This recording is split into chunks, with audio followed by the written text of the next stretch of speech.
Lorsqu'on parle de mythologie japonaise, la première chose qui nous vient à l'esprit, c'est bien évidemment les yokai, ces êtres surnaturels qui peuplent le folklore japonais. Et lorsqu'on parle de créatures qui composent le folklore japonais, l'un des premiers auxquels on pense est bien évidemment l'oni. Les oni sont des créatures démoniaques souvent comparées aux ogres ou bien encore aux trolls occidentaux. Ce sont des créatures très populaires et emblématiques du folklore nippon. Le mot oni peut être traduit en français par le mot ogre ou bien encore démon. Et comme son nom l'indique, l'oni fait partie des démons les plus craints de la mythologie japonaise.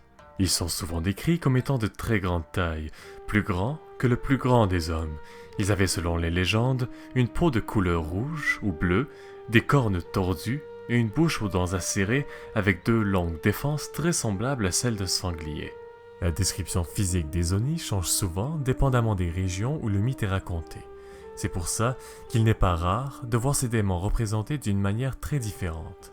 On disait que ces ogres portaient souvent des pagnes et d'autres vêtements très primitifs qu'ils confectionnaient eux-mêmes avec la peau des animaux qu'ils avaient terrassés. Toutefois, il n'est pas impossible de voir des oni représentés en train de porter des habits plus traditionnels.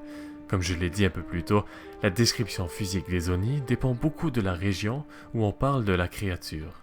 Les oni ont une très mauvaise réputation dans la mythologie japonaise. Ils étaient synonymes de brutalité et de malchance. Peu importe où ils allaient, ils ne ramenaient avec eux que destruction et maladie. La légende à l'origine des oni est assez particulière. On raconte que lorsqu'un être humain malicieux mourait et se rendait à l'un des multiples enfers bouddhistes, il se transformait alors en oni. Ils gagnaient une taille imposante ainsi qu'une force surhumaine.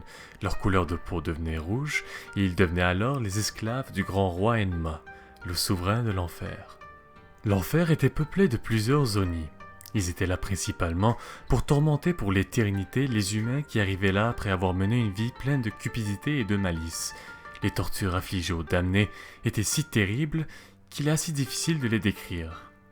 De temps en temps, lorsqu'un être humain était complètement malfaisant et cruel de son vivant, lorsque son esprit n'avait plus du tout de chance de se repentir, alors il se transformait en oni et restait sur terre pour terroriser les vivants et les hanter sans répit. C'est à ce type plus particulier de démons que les histoires et les légendes japonaises font référence.